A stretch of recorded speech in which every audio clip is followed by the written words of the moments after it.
That's weird. That voice is weird. That's a new thing. I don't know.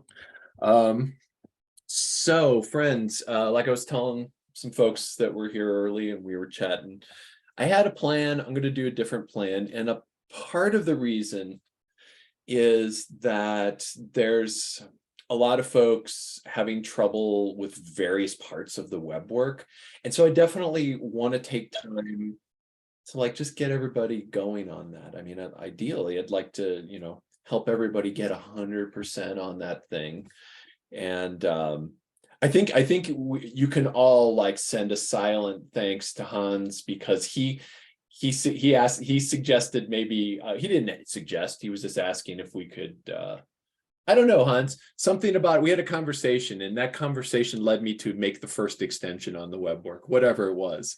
So you all owe him a great round of thanks. And then and then Kitra was asking me some questions. She was just asking questions about it. And I said, oh, hell, let's just make it due on Thursday. So the web work is due tomorrow by midnight. So we're going to spend some time talking about a few of the trickier problems on there. I actually don't think anybody has it completely done yet. There's a few folks who have like one more problem done, and it's not the same problem. So there's all sorts of little things that we should definitely talk about today. And I think that that's probably all we're going to do today. But originally I was planning on lecturing on the next type of equation we're going to look at, which are called exact equations. And I think I'm just going to hold off till Monday to do that. I would like to ask on Monday if you would please bring your laptops, because we're going to talk and then we're going to take some time in class to work together. Because I think there's some stuff that everybody just needs help with. And I want to be there to help you, and it's nice to work together on these things. And I can look at what you're doing. And one of the things people are having the most trouble with is getting the constants worked out. That has become an incredible pain. And I heard from a physicist in our class who was having trouble with those constants because they were using a calculator. And I harassed this person for using a calculator. That's such a physicist kind of thing to do. But so what I'm going to recommend is keep things exact in this class. We got a math class, so if you've got like e cubed, leave it as e cubed. If you've got like e to the negative 23rd, like you will for one of those problems, I don't know if you came across that one, or maybe, I don't know, like I'm looking at Kitra's face and maybe that's not true, but somebody had an e to the negative 23rd, which was like right. But if you put that into a calculator, gosh, let's see what a calculator says about e to the negative 23rd, because it's so damn small that I think the precision loss is significant. Yeah, so like e to the negative 23rd is 1.02 something times e to the negative 10th. And at that point, you're just starting to get a lot of precision loss. And so web work is looking for the exact solution and then trying to accommodate your approximation. And sometimes that works and sometimes that doesn't work so good. So since I won't be lecturing on the new stuff till Monday, I thought it would be fun to give you a new assignment. So this one is a written assignment. And so in this way, you don't have to fight web work. It's a different battle, right? You have to just do some stuff. And so this is up and it should be opened up in our world class page now. Let me go look. Yeah, so that opened up. So that assignment, it's in the assignments area. I just want to talk about that really quick. Yes, I'm recording. That assignment has multiple parts to it, and it's going to be due next, I think, Tuesday. What the hell? What date? I don't even freaking know what day it's due. Let's see. And I literally just did this within the last half hour. I wrote this thing up. It's due January 24th by the end of the day. So that's, yeah, it's next Tuesday, but it's small. It's not crazy. Like I know this web work was sizable. So in this assignment, which is due next Tuesday, and you can write this up in Word. You can do this by hand if you know LaTeX. Anybody here know LaTeX? Anybody ever use LaTeX? No. Yeah. Oh yeah, Thomas. Yeah, and Ella and yeah, and Kitra. Oh yeah. Oh cool. What class did you use that for? History of math. History of math. Oh. And logic and proof. And logic and proof. Cool. So it's like a pain to learn, but once you learn it, stuff is super fast. Like math is really fast to type out. To do math in the Word equation editor is a nightmare, just an utter nightmare. If you've ever tried it, like it is a pain in the ass. So I don't recommend that. But so this assignment is Euler's method by hand. First, let me see if I can actually go to edit the assignment here. Okay, cool. So there's multiple parts and you can read all the details, but I give you an equation, and this is the equation actually with an initial condition.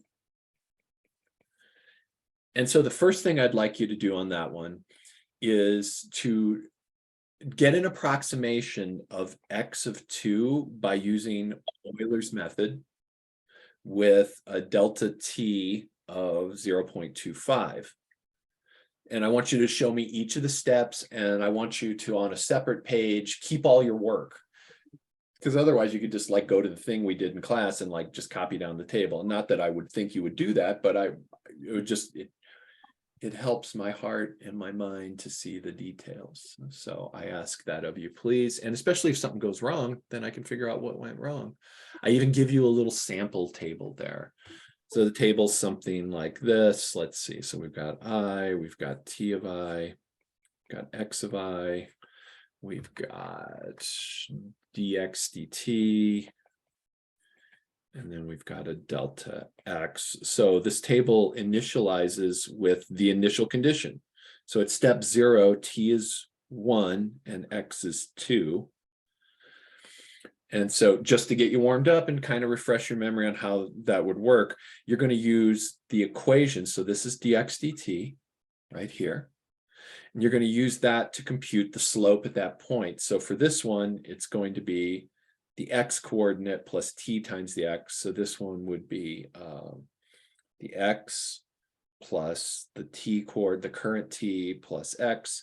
So that slope right there is going to be 4. And then your delta x is that value times the delta t. So that's literally, so you just got the answer to the first step. Shit, I didn't, oh well, okay, you got it. You got it. So everybody should get that row right. And then that delta x is the change in x. So you're going to use that for your next x value. You're going to increment t by the delta t. And so forth and etc. Now you've got new data, you got a new point, you can find a new dx dt, a new delta x, and keep on going. And I want you to find x of 2. So you have to do this until you end up with t equals 2 here. So I mean, like, you know, not much more needs to happen. And then this value here, this is your answer. If I can spell answer.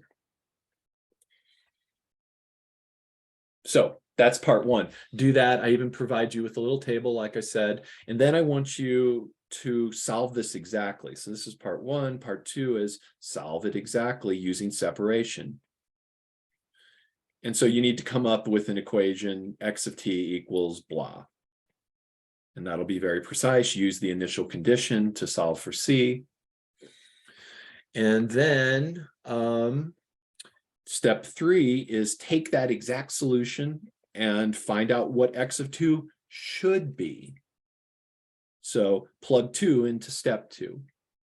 Step 4 is find the absolute value of x of 2 minus your approximate value from here. And that's it. It's not too hard.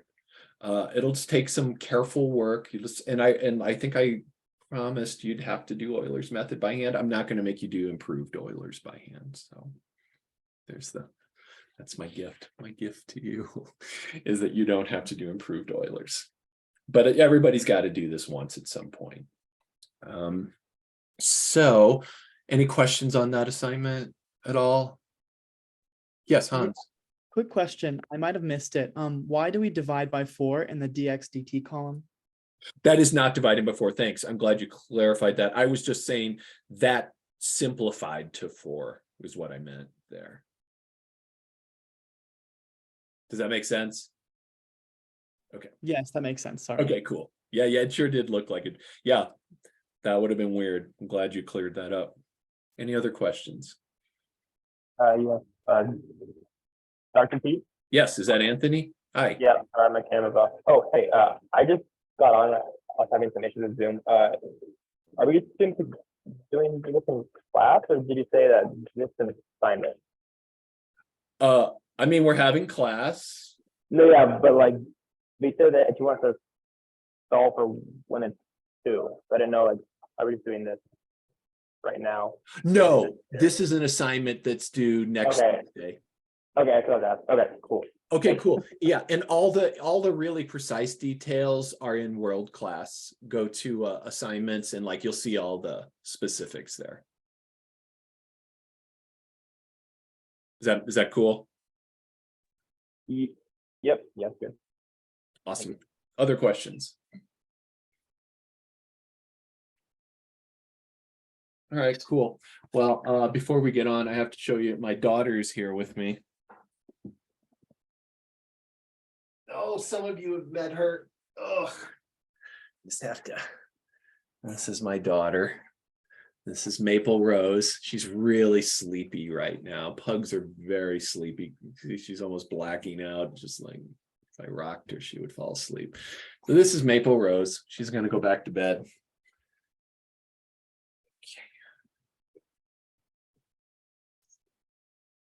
All right. So that's one of the best parts of having Zoom class. We can have pugs with us.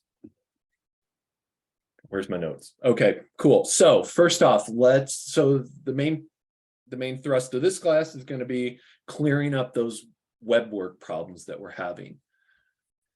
And a lot of work has occurred since I sent out my passive aggressive email, coaxing everyone into getting moving if they hadn't gotten moving on that. And you see why, right? Because even the folks who've been working on these since the day I signed them are still having some troubles. So there's little sticky parts in a lot of these.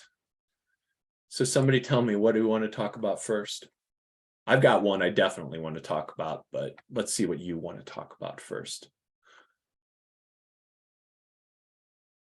Ella, is that a hand? Or is that just holding the pencil? Or it is a hand. She's not talking, no? What about number 6? Number 6. Cool. Let's do it. Oh, yes. Shit. Okay. Number 6. That is the one I wanted to talk about. What a miraculous psychic you are. So perfect. I do want to talk about this one.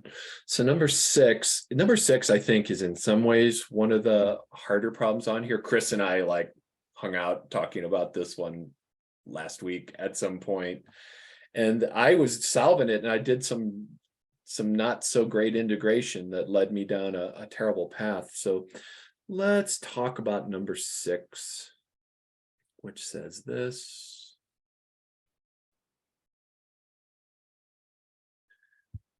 So first thing I would do is rewrite it. And I think I'm going to change it. So this is going to be 6-ish. Yeah. 6-ish. I think everybody else, I think you all have a 1 there. I think it's a 1 there, because otherwise it's It's not much harder, but whatever. I might have just made life terrible. We'll find out. The first thing is to rewrite that derivative as a fraction and then separate. So this is, I think I told you that I put all sorts of things in these that I want to talk about. This is something I wanted to talk about. So thank you, Hans. We are doing that right now. So now the left side, well, so now the next step is just integrate, right? And sometimes that's not too hard. Other times it is, like here. And if you don't know the trick, you could suffer all day on this. So right side is cake, right? The right side is going to be t plus c. That's not our problem. Our problem is that left side. So notice that I have a fraction there with a product in the denominator. So I have a product in the denominator. That tells me I need to use the technique of partial fractions, especially since it's a polynomial product. Let's see, be even more precise, a polynomial product in the denominator. So I got to go do partial fractions. So what does that mean? Let's recall that that means, let's do a little scratch work here. So we're going to take the fraction 1 over y times 2 minus y, and we're going to write that as the sum of two fractions, one of which has the denominator y, the other has denominator 2 minus y. And think about this. If I asked you to add these two fractions here, right, and we don't know what the tops are going to be, so let me actually fill those into A and B. If I asked you to add those two fractions, you'd have to first get a common denominator. And the common denominator would look like the original denominator. So when you add two fractions, you end up getting a product of things in the denominator. And if they're variables, that shows up. If they're numbers, it just gets kind of hidden in the final number. So this is the setup for the partial fractions. And then we move that, so we're over here.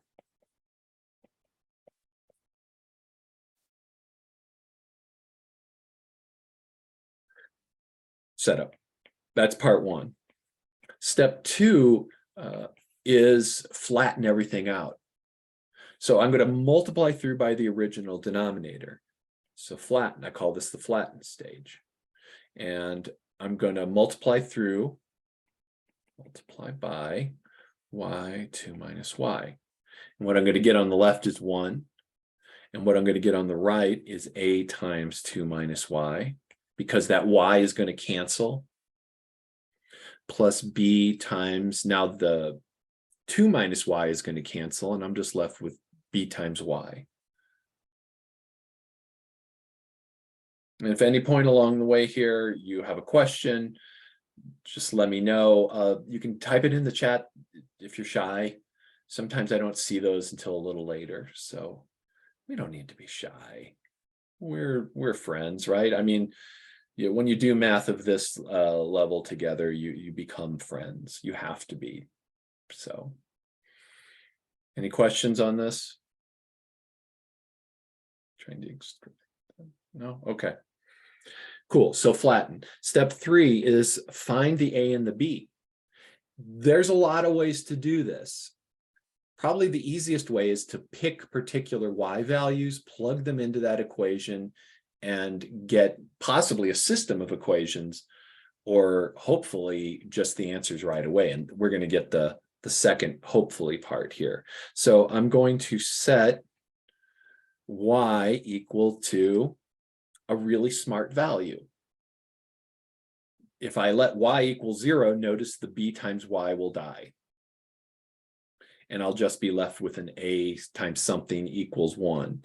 So set y equal to 0 to get 1 equals a times 2 minus 0. And I'll write this out right now just in case you don't see what I'm saying or it's been a while. B times 0. So that's 1 equals 2a. And right away, I know that a has to be a half. Yay. I hope I don't regret that I changed that to 2 minus y. God, we'll see. Okay. And then we're going to set y equal to 2, because that'll kill off this. And so when I do that, I get 1 equals a times 2 minus 2 plus b times 2. Oh, okay, I'm happy. This is going to be, we're going to be okay. It's going to be all right. So we get 1 equals 2b. So that tells me that b equals 1/2 as well. Any questions on what I've done there? No? Oh, groovy. All right, so now I've got my partial fractions decomposition, and that means now that 1 over y times 2 minus y is 1/2 over y plus 1/2 over 2 minus y. Awesome. And both of those are easy things to integrate. They're both natural log forms. So now we come back to our original problem. Remember what our original problem was? It was this. So I'm going to rewrite that. So now I've got integral of 1/2 over y plus 1/2 over 2 minus y dy. And then the right side was just t plus c. Left side becomes 1/2 log absolute value of y plus 1/2 log Chris, I almost did it again. Minus log. We do not want to do that shit because that'll be bad. So there's actually a -1 that comes out in front. Anybody need me to explain that minus? Yes. Okay. I see a very solid yes. So let's do it. Okay, so let's just do a little scratch here. If I want to integrate, the 1/2 will just, that's just going to come out in front. Let's integrate this. So this is a natural log form. And what I mean by that is it's this form. du over u is that. If you have a fraction in an integral and you want to use substitution on it, and there's no parentheses, there's a good chance this is the form. This is the first thing I'd try. I'd let u be the whole denominator and then see if everything kind of works out. And here, that would mean I'm going to let u equal 2 minus y. And then du would be -1, the derivative of -y dy. And that 2 goes to 0. So my differential change is that dy gets replaced with -du. It's because our goal is to rewrite this whole thing in terms of u. So when I do that, this is going to become integral of 1 over u, and then the dy is -du. Pull that negative out in front.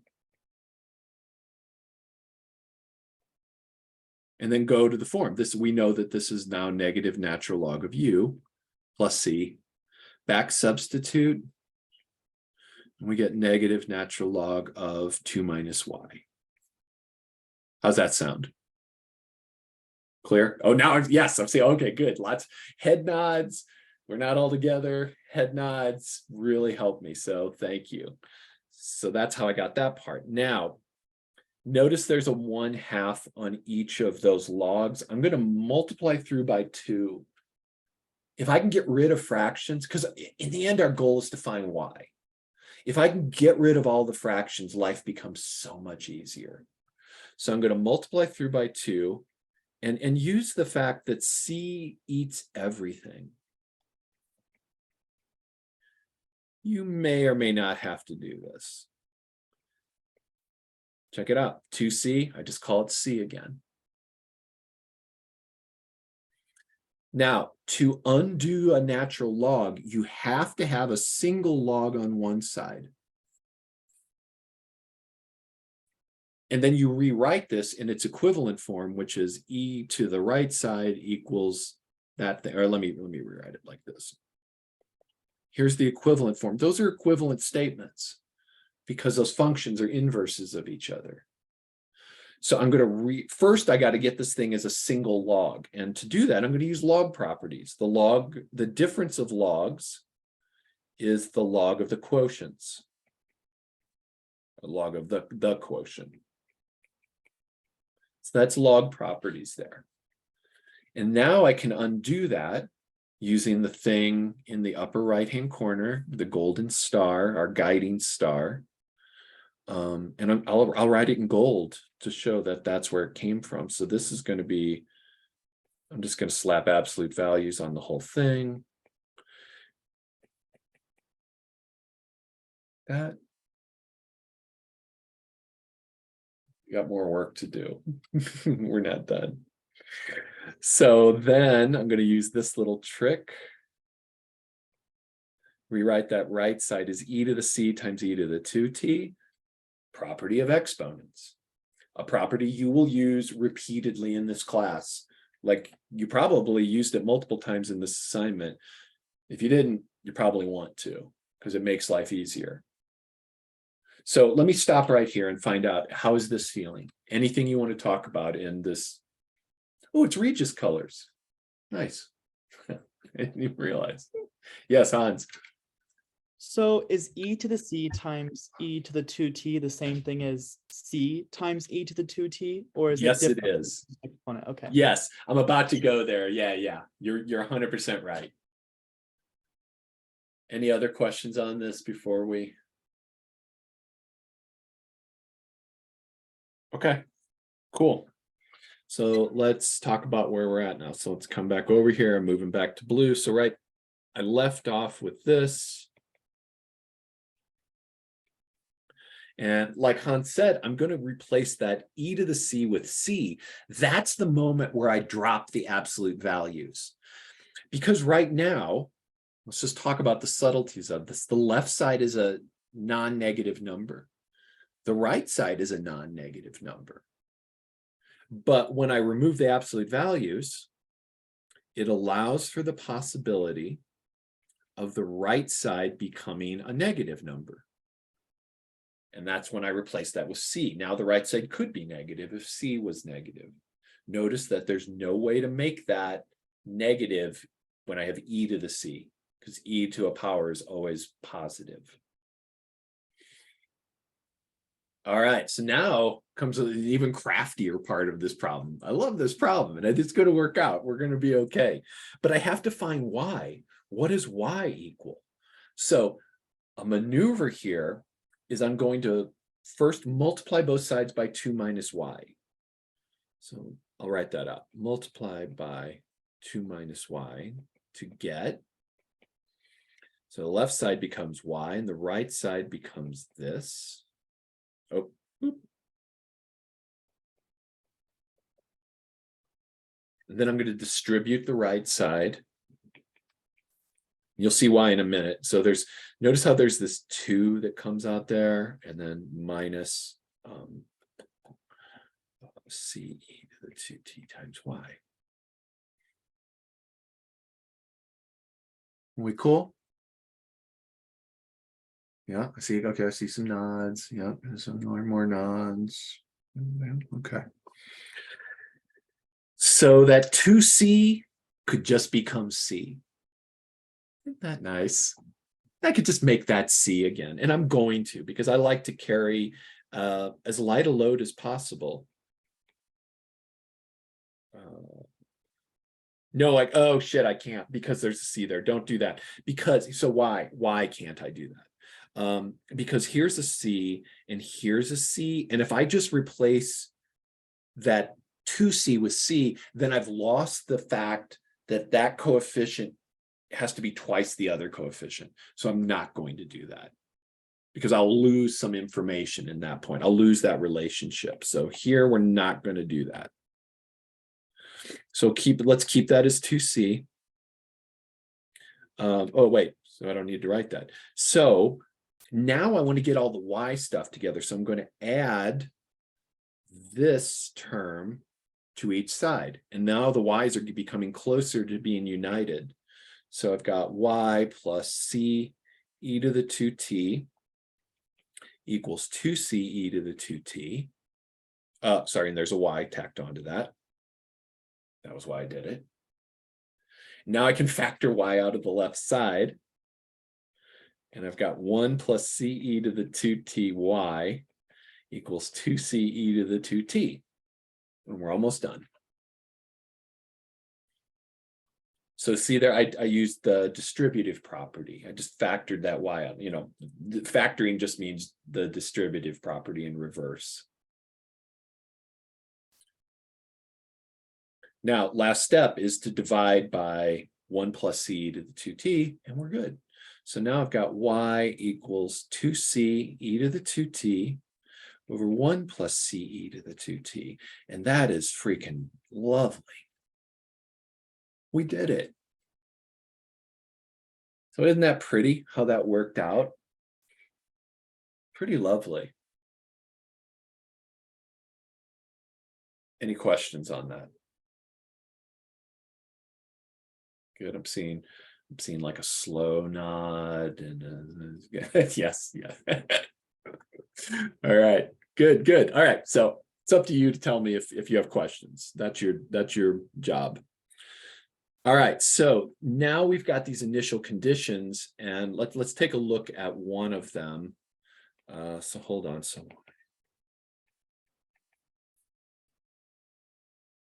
And let's say we've got y at 0 equals -3. I think that's possible. So plug in 0 for t and -3 for y. E to the 0 is 1. So that's sweet. Now I got to solve for t. And it's almost like the stuff we just did. I got to do it again. Yeah, it's okay. It's okay. So to solve for c, I'll multiply both sides by 1 plus c. Remember how I told you you'd be a master of algebra? I was not freaking lying, was I? This is like there's more algebra in this than calculus, right? I don't know if you've noticed, there's a lot of algebra. So we got that, and then that's -3 minus 3c equals 2c. Add 3c to each side. Divide by 5. Good to go. I'm going to put this in, but I'm going to do one last step before we get done. So this would be y equals 2 times c. Again, I'm not going to decimals. Notice I did not replace that with -0.6. No, put your calculator away. Stop it. Stop it, physicist people, engineer people. This is maths town. All right, so we got that. So now we could make that prettier by multiplying the top and bottom by e to the -2t. This is fine. There's nothing wrong with that. I'm not going to complain about it. But I could do two things. So I could multiply by 5/5 to clear out those fractions, and then also e to the -2t over e to the -2t.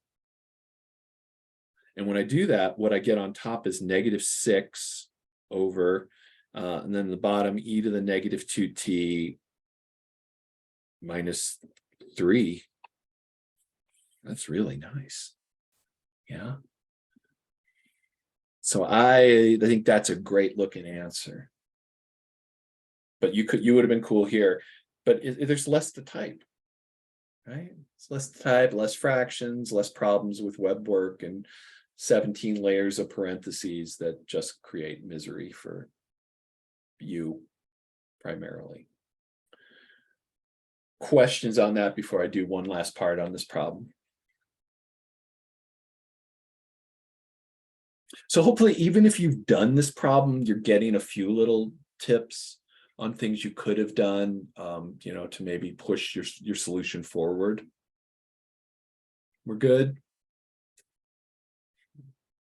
All right, last step. So then there's this question, there's two questions. They ask us find t when y equals shit. Let me go back. Let's see, what could this be? I'm just trying to think of a good value that this could be. Okay. When y is 4.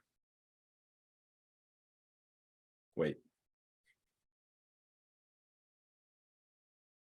Yeah.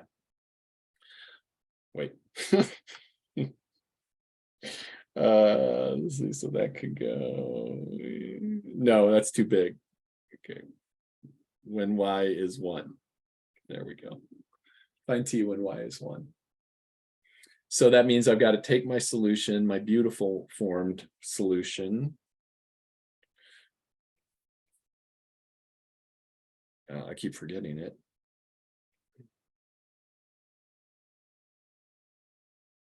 Man, oh man. Okay. -3. And I'm just going to set y equal to 1. So I have to solve this. To do that, I multiply both sides by e to the -2t. So like cross multiply, add 3 to each. Oh, I screwed it up. I can't solve it. I'll get a negative number on the right. And that's.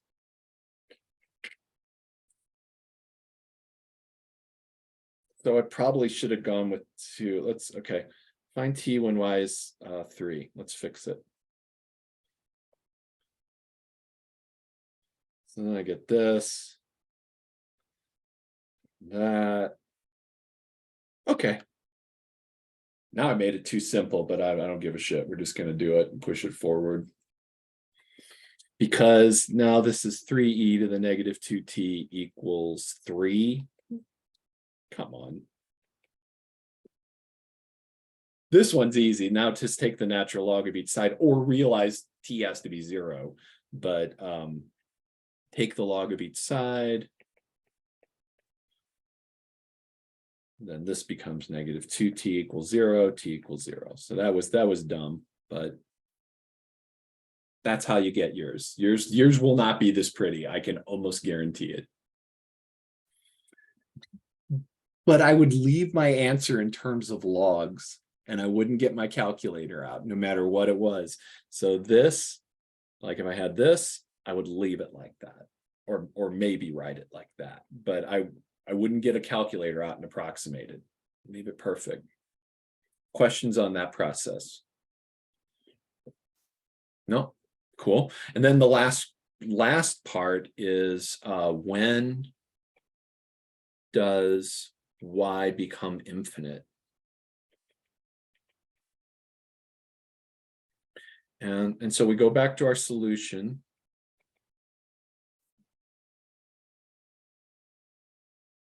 And we realize it will become infinite when the denominator is 0. So y approaches infinity. We don't want to put equals infinity. We'd say approach, because infinity is not a place.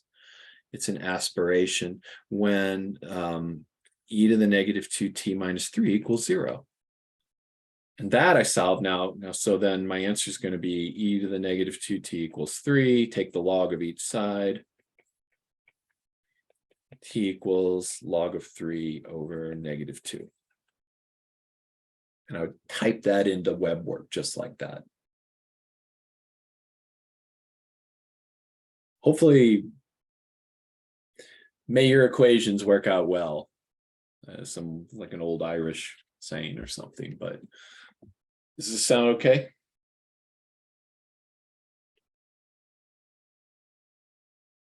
Yeah, we did. So yeah, you've got like a slightly less complicated one, but all the ideas are just like this.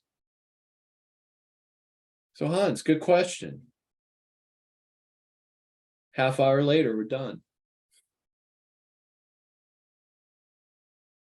Other questions?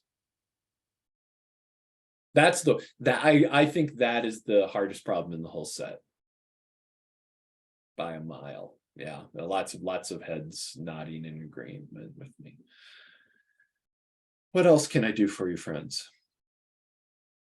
Could we possibly go over the intervals for like where the solution is defined? Yeah, totally, Ella. Because I know that we did it in class for number 4 last time, but I still can't get it. And then I'm having the same issue with number 5. You got it. So if we could just go over that again, maybe. 100% we can do that. So let me go to let me look at your set.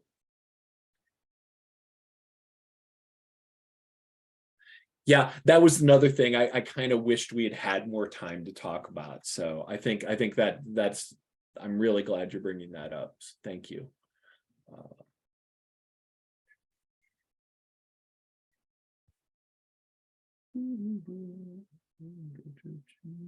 Number five. Good. Okay. So let's make one like 5. So this will be 5-ish. And so we have dy dx equals. I should probably try to make this at least somewhat the same. So like that. And then we have an initial condition, and I'll use your initial condition. So that's great. There we go.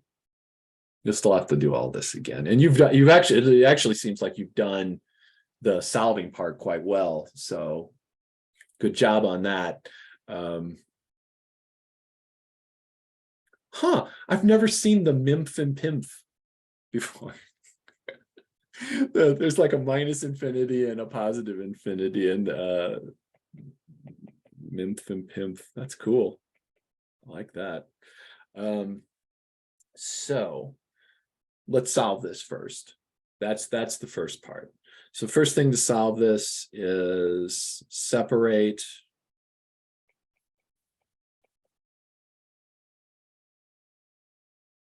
integrate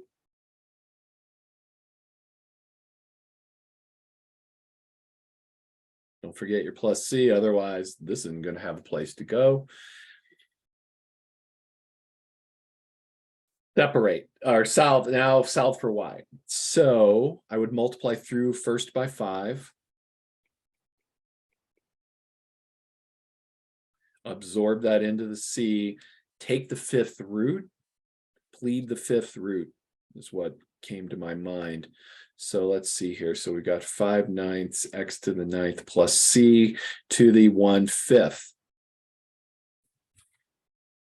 See if any of my physicist friends are here.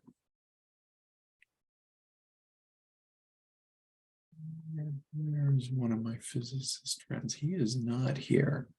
So once you've got those plus c's inside of parentheses, they're never going to come out.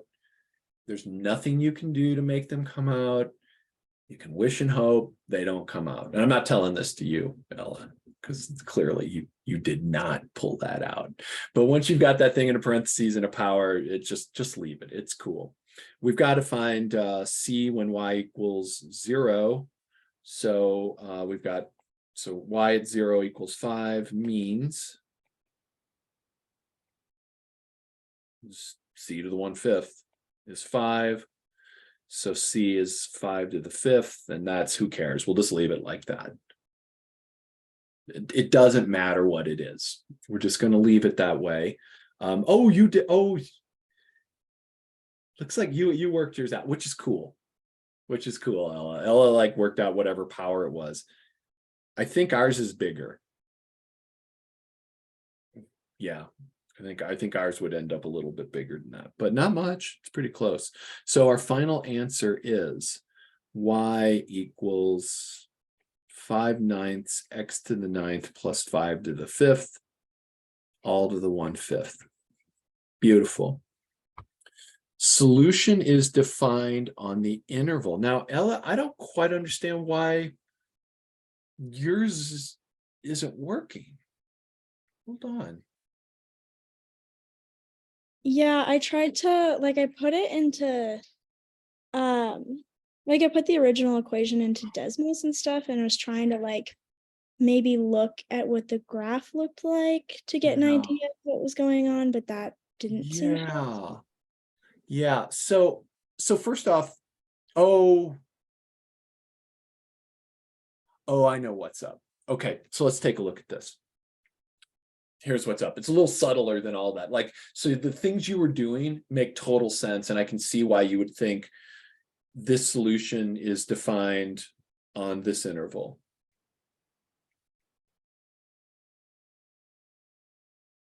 Right? That makes sense. That makes 100% sense.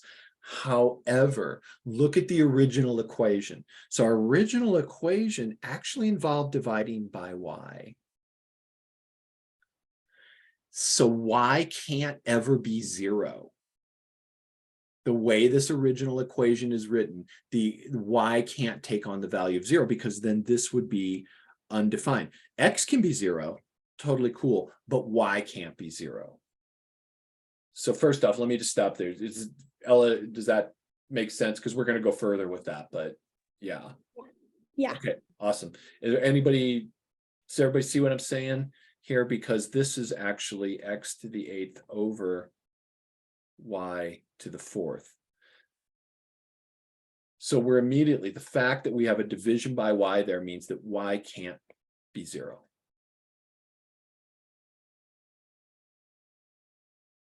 Cool. All right, so how do I incorporate that? What do I do with that? Let's, I wish I could I probably could cut and paste that, but I don't know how. Or yeah, the fun, oh, here it is, this dude right here. So 5/9 x to the 9th.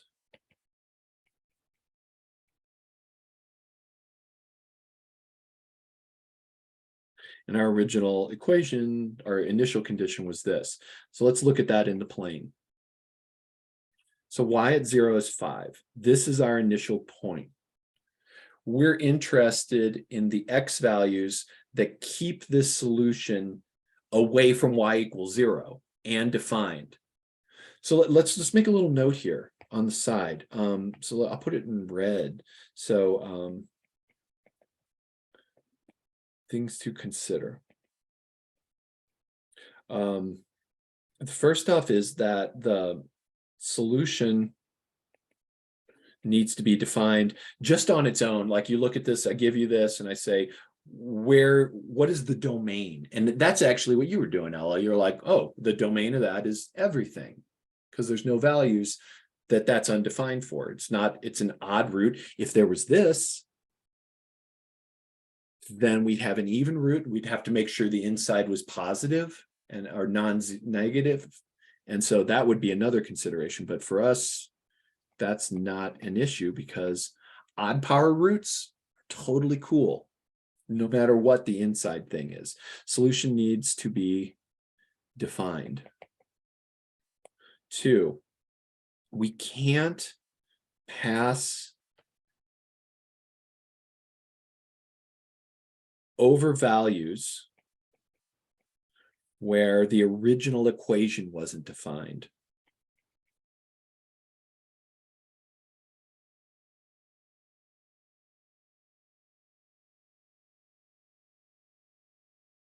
So that means in the original equation was, let me write it out here.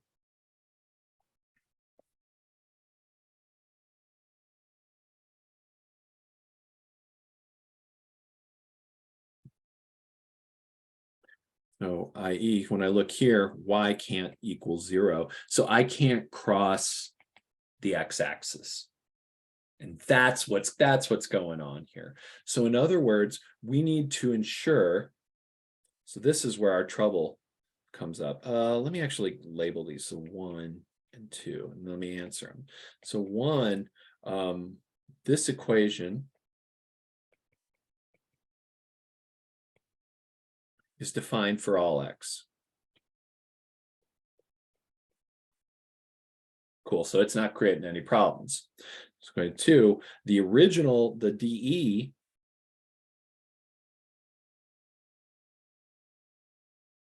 that's DE, differential equation, requires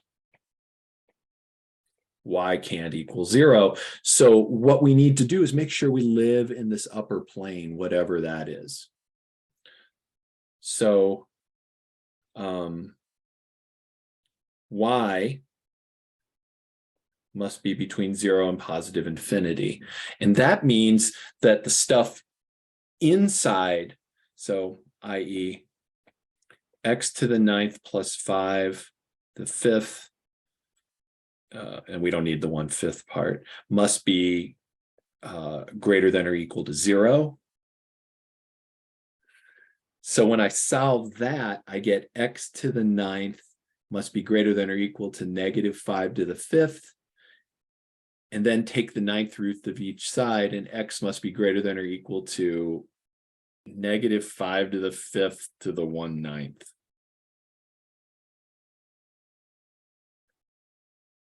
That's too sloppy to see a little bit there. So let me put it up here. So x must x. And actually, what we're going to do is we're going to pull up a little graphing utility and see that that's probably the case here. Well, it better be the case. Greater than or equal to -5 to the 5/9. Yeah, something like that. But I think that should work. Well, I'm just checking. I'm looking at your solution. So let me actually, so your specific one, let me just address that really quick, Ella, so you can see what I'm talking about. So in Ella's final solution, and she already worked this through, so I'm not giving her anything that she hasn't already worked hard for. She's got this. Is that 5 to the 4th? That's 5 to the 4th, yeah. 5 to the 4th to the 1/4. Oh, Ella, so check this out. Your inside must remain positive. Because of the 1/4. Yes, ma'am. Yeah. Okay. Exactly. So for Ella's, and this is probably true for all of you, this actually comes back to this original point, this first point. The solution needs to be defined in the, everywhere that I say it's defined. So this must be greater than or equal to 0 because it's an even powered root. Otherwise it becomes imaginary. So we need this. And then I can solve that inequality. And I think you're going to be pretty happy with how that all works out.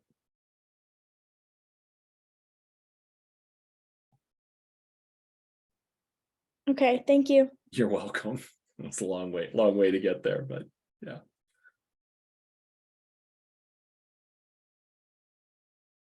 Any questions on this or anything else you want to talk about? We got time. Kind of good we're not doing anything new today, I'd say. But this is how I roll. So like 2 ways I roll. One is we don't do stuff until we got it. Right? Given good effort, we're not going to move on until we understand what's going on. And then 2 is like, I like to set those hard deadlines and then constantly adjust them as a group. Seeing good effort coming forth, then we will adjust things. So,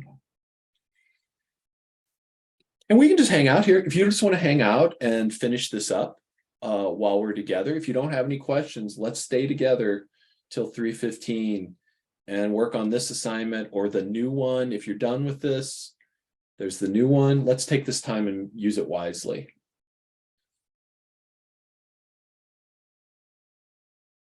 Cool. That sounds like a hearty yes, a rousing agreement.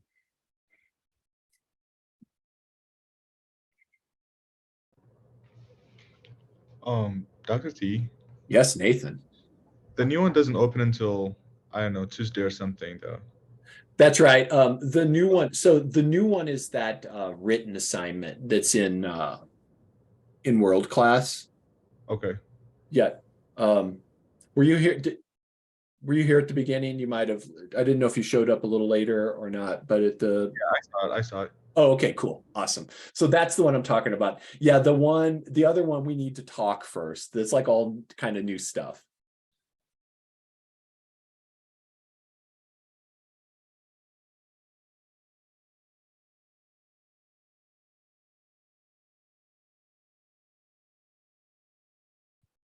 I've got some nerdy endeavors I can take care of myself while we're here.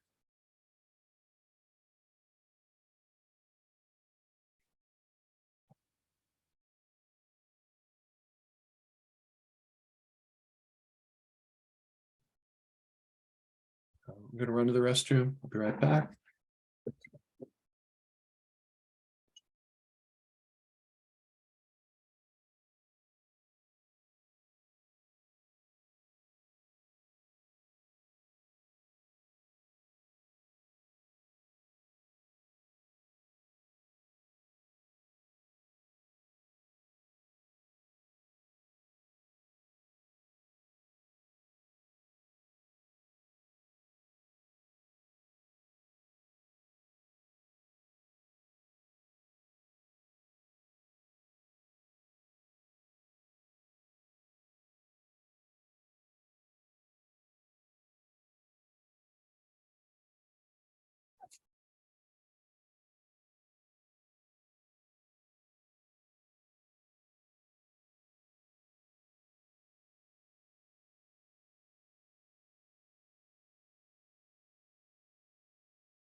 Ella, did you get that? Did that work out on that domain of where the solution was defined? I don't know. Maybe you're not even working on that one right now, but I'm working on it. It's not working, but I am probably just doing something wrong. So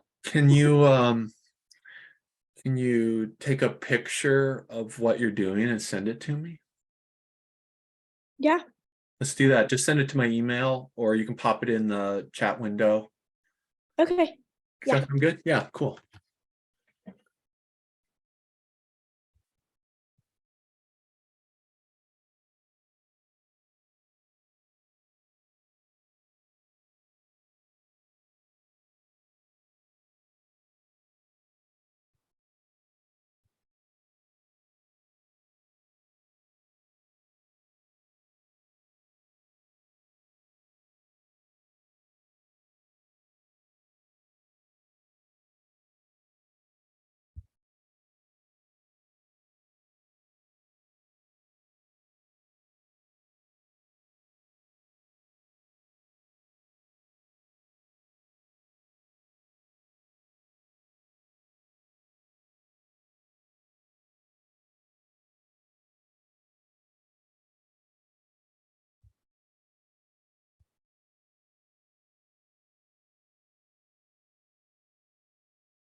Did you send anything, Ella, or?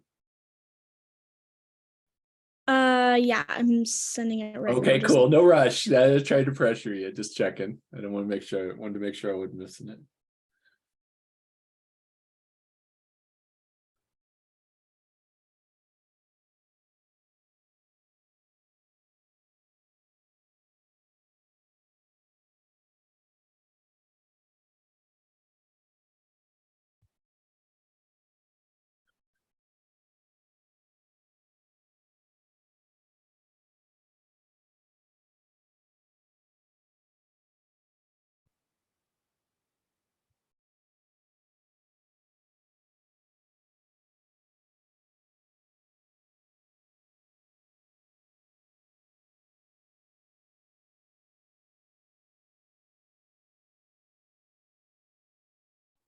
Okay, it should have gone through.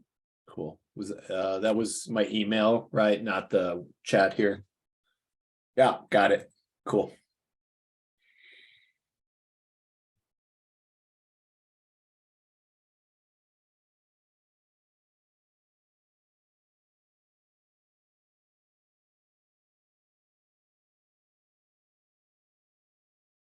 Okay, you went to a decimal, but that shouldn't be a problem here because it's a decent decimal.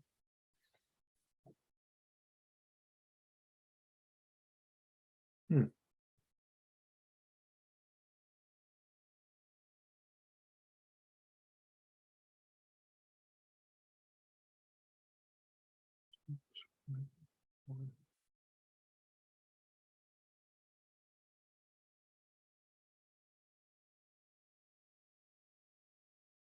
Oh, okay.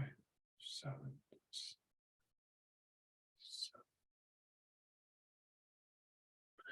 Hmm. Seems right. When I put the answer in WebWork, it says can't raise a negative number to a non-integer power. So I don't know. Oh, Maybe. oh, that's the problem. So use the property of odd. So it's an odd root. So you can bring the negative out in front. So pull the negative out in front and try that. Does that make sense? Like one- out of the parentheses. Yeah, because x to the 1/7 is an odd function. So negative x to the 1/7 is the same as x to the 1/7 with a negative outside. Okay, yeah. That was it. I got it. Awesome. Thank you. You're welcome. Good work.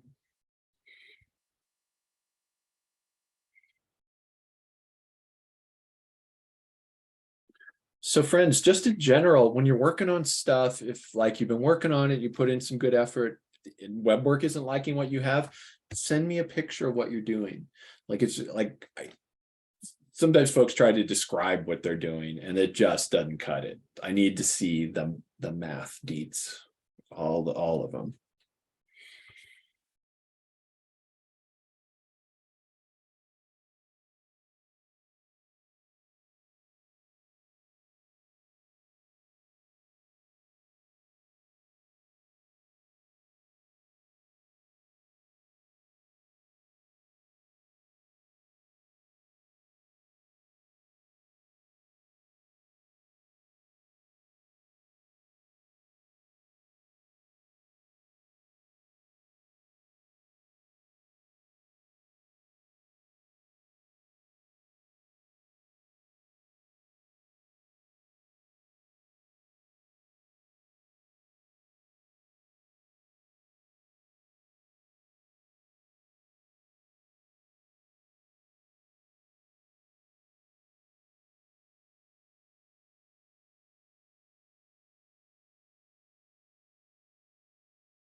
Dr. Trinery, can I send you a picture of the work I'm doing on problem 6? Absolutely, Hans.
Okay, I got that. I think it's the algebra that I'm having trouble with. Yes. Okay, hold on. Let me take a look here.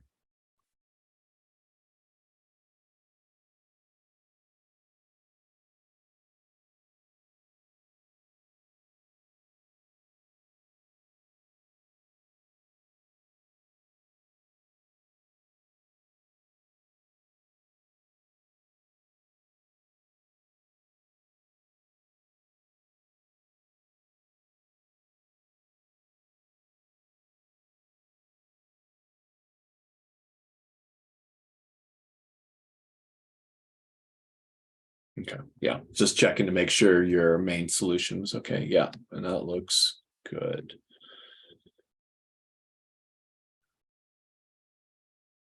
Oh, I think it would be a blessing if the answer was log 8. So let's take a look here. Okay.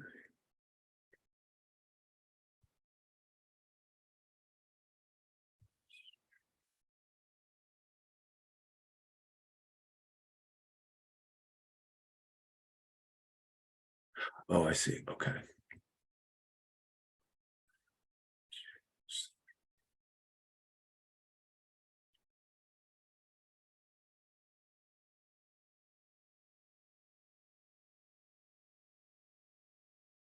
So Hans, when you simplified, so you've got, so I'm going to call y of t equals 3 line 1. And in line 3, as you moved from line 2 to line 3, you multiplied top and bottom by 5. It's a good move. What else did you do? I did the same thing that you did in the other problem, which was multiply. Oh, well, yeah, I multiplied e to the t, but I don't think you can do that. What do you want to multiply by?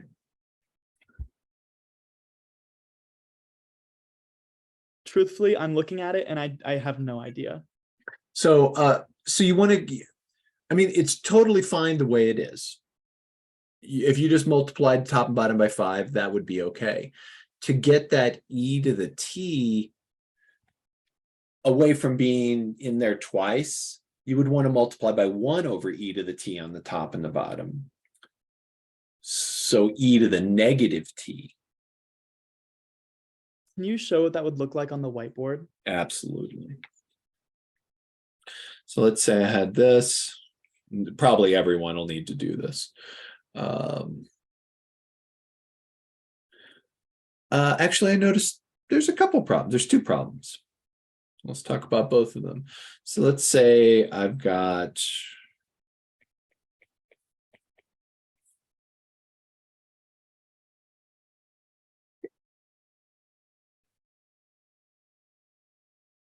and I wanted to clear that out.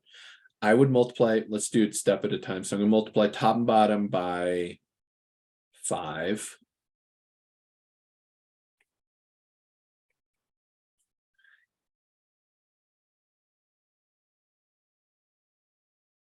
You see one of the problems? So when you multiplied the top and the bottom by 5, some people got a 5, but not everybody got a 5.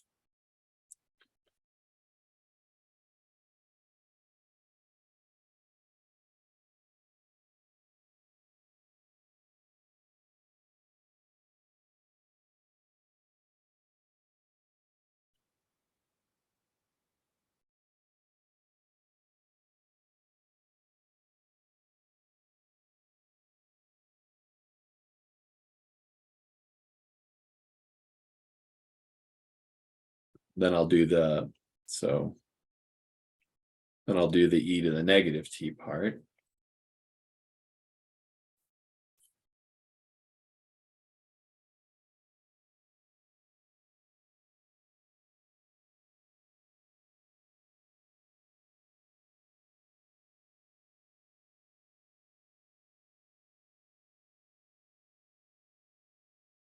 So do you see the part I'm talking about? When you multiplied through the top and the bottom by 5, the -6/5 became -6 on each of those two parts, but what happened to the 1? I think I just kind of like ignored the 1. It should have turned into. I think you did. I think I 5 agree. minus, or well, it would have been 5 plus 6e to the t, right? 5 it would have been 5 minus 6e to the Okay. t. Yeah, because you didn't do a -5, right? Right. Yeah. And then to get rid of the e to the t, just multiply top and bottom by e to the negative t over e to the negative t, or multiply the whole fraction by that. And then the e to the negative t on top cancels out this one. And then in the bottom, it cancels out this one, but it occurs next to the 5. So it's going to end up looking like that.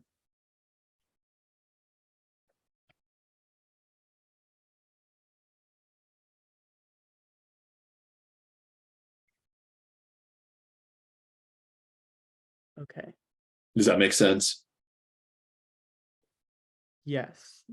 So instead of the -2s, I'll have -6s, right? Instead of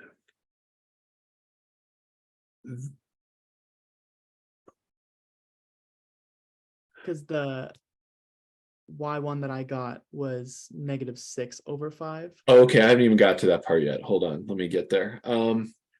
So let's say we had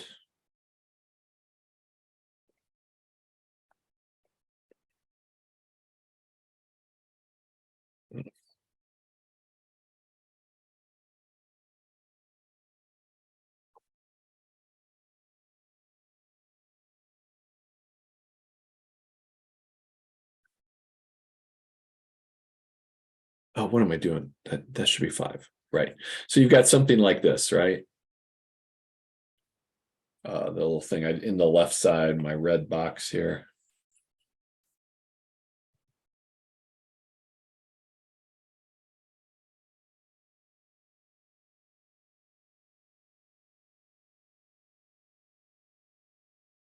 Is that an affirmative? Yes, this makes sense now. Okay, cool. So then when you set that equal to I guess I'm trying to figure out what the equals. Oh, right, because you set that equal to 3, right? Yeah. Yeah. So when you set that equal to 3 and then you multiply through.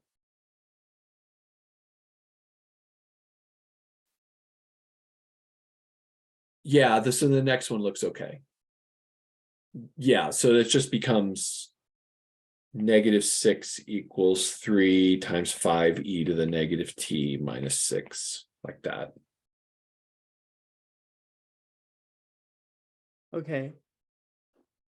Yes. Yeah, and then that should work out really, really well. Okay, gotcha. Thank Yeah, you. you got it. Mysterious email appeared. Wonder who this could be from. Let me take a look here.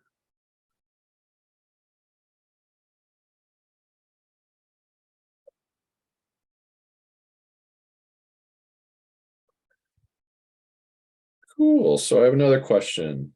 You might be interested. Oops, sorry, I didn't mean to erase that. So let's say I had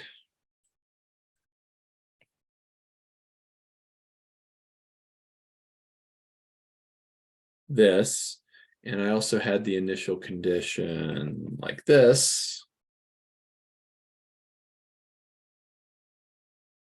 So Ella, I'm answering a question I received from a stranger in the mail. Okay, great. Yeah, sorry I stepped away for a That's second. okay, it's all right. So your question is, how do I get the y by itself? So Yeah.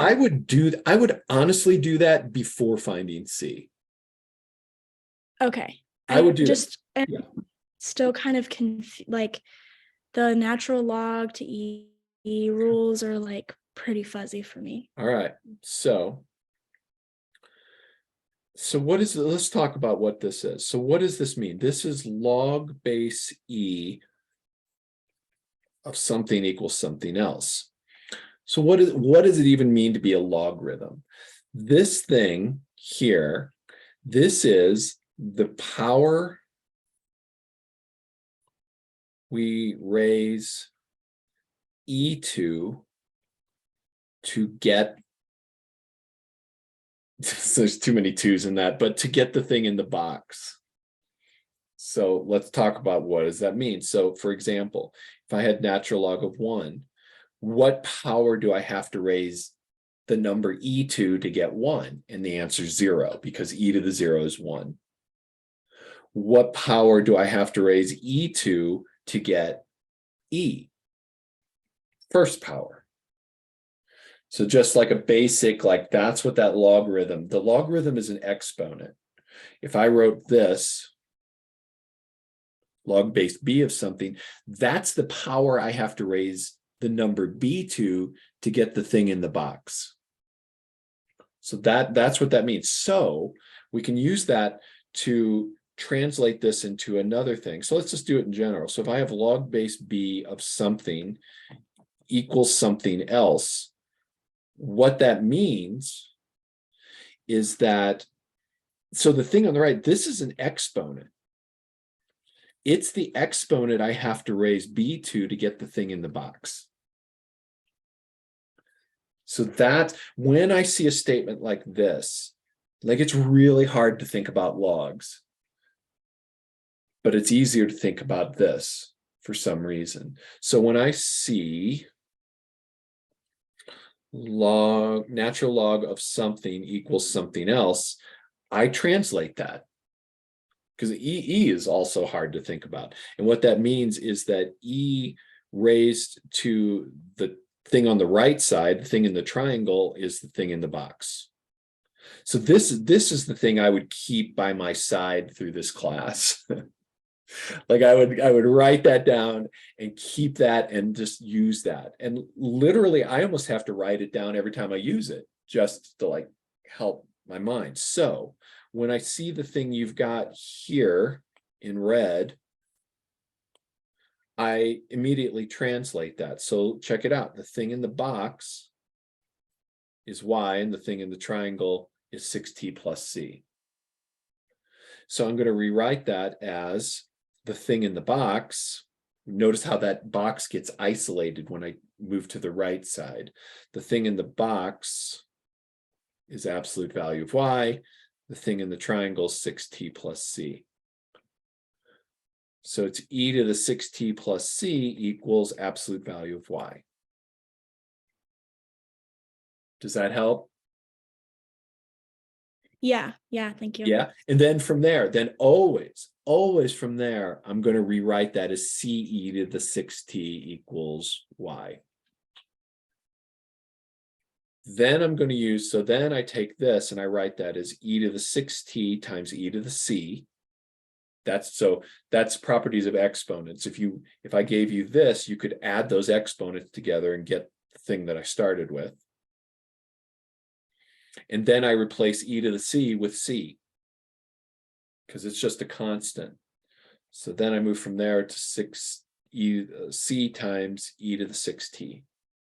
And then I remove the absolute values because c can now be a negative number or a positive number. See how that game goes? Yeah. Awesome. Cool. And then find C. Then find C. It makes it so much easier.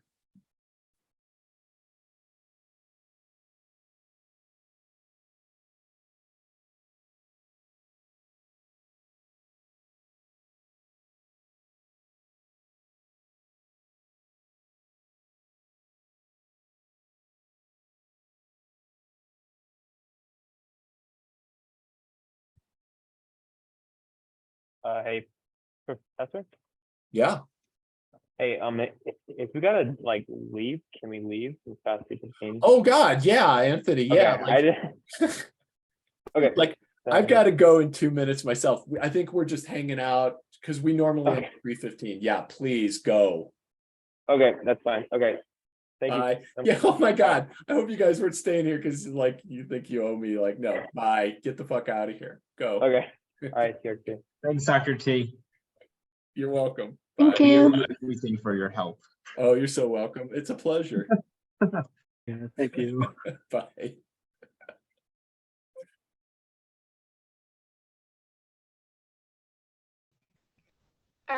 Before I go, my number 5 is also being weird about my formatting. Okay. So Let's take a look. I don't know if I just did it wrong, because then at that point I got frustrated and just. We'll take a look.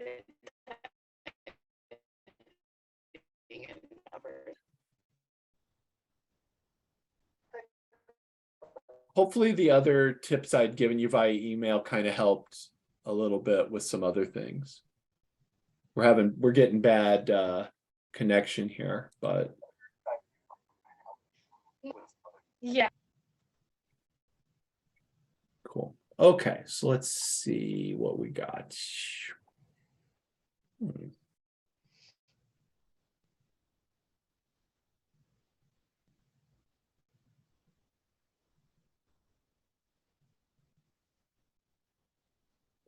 Yeah, so let's look at yours, Kitra.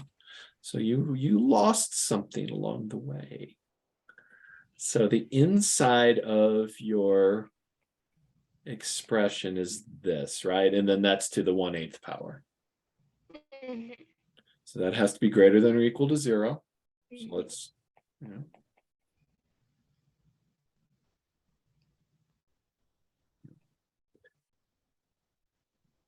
Then I have to multiply both sides by what number?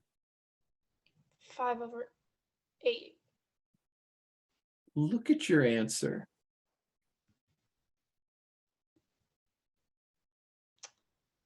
Yeah. I don't see any division by 8, do you? No, I think I had it in there and then I didn't. I actually think you didn't multiply by 5 either. That's. I'm also being very disorganized with all my notes. I'm sure that's really helping me right now. That doesn't help. Yeah, definitely. Do you see what needs to happen here? Yeah. Yep. Okay. Hey, okay, Ella, what's up? I'm just still working through solving for C for that one that we were doing. Oh, okay. I'm at 3 equals CE to the 30. And I'm working through that. Okay, so this So- is like, this is where if you use a calculator, it's going to be terrible. Uh-huh. So what is C? What are you getting for C here? I am like right in the middle of it, but I know I'm looking at the box and the triangle and the natural log. And I feel like, so would it be like 30 equals natural log of 3? Oh, C? so hold on. So you've got this right here. Is that Yeah. what we're saying, this thing in this box? Yeah. We don't need a natural log there, my friend. Because e to the 30, if I gave you this, Ella, if I said 3 equaled C times 7, what would C equal?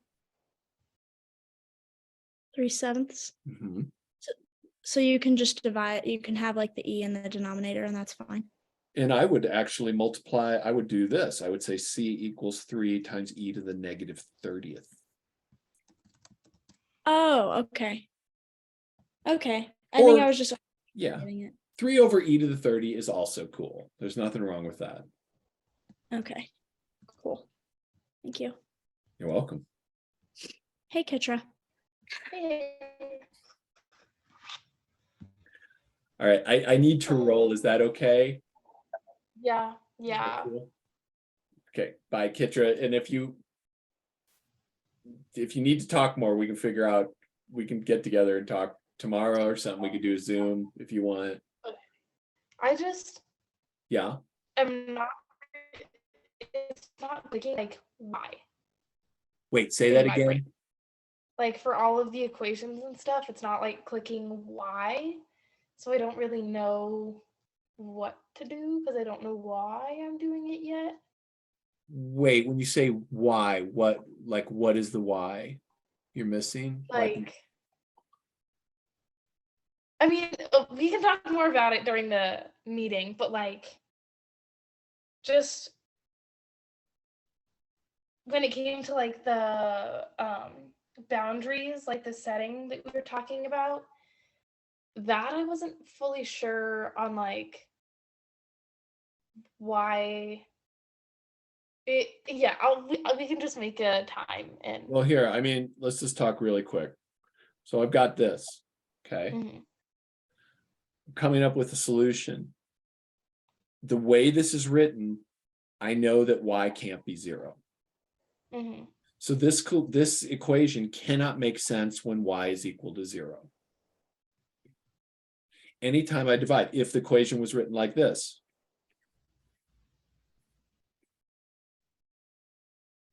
I also know y can't be 0. So I'm looking at that original equation and seeing, where is that thing even defined?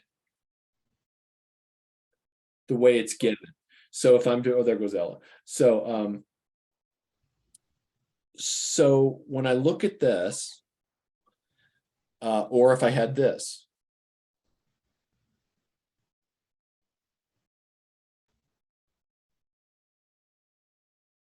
what can't x equal? 0. Yeah. So it's the way the original equation is given to me is saying something about like some hidden restrictions on the variables. Or if I make a move, if I simply make a move where I'm going, okay, y prime equals x times y, and then like that looks totally cool, right? Like nothing wrong with that. X times y, it could be anything. But the minute I do this, I've divided by y. So I've implicitly assumed y can't be 0. So most of the restrictions are going to come from things that either I was given that are like division, or divisions I make along the way.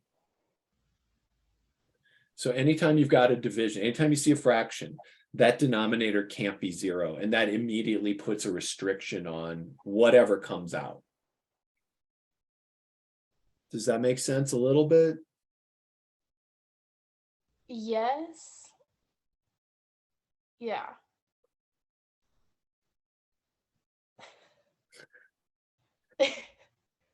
So that I mean, and then just like my solution needs to be defined, right? So like the domain of whatever, my voice is starting to, like my throat is starting to hurt. I've been talking so much today, so I kind of need to end this, but Yeah. Yeah, no. It makes more sense, and I can just pop into your office and ask more questions when I know exactly what questions I want to ask. okay, that sounds good. I'll be in my office like after calc on Friday. Okay. So like I'll be in there from 12 to 1. Are you available then? Yes. Yeah, I'll be there. Wait, let's see. Yeah, that's perfect. Cool. I'll see you on Friday. Alrighty. Thank you. All right. Bye, friend. See ya.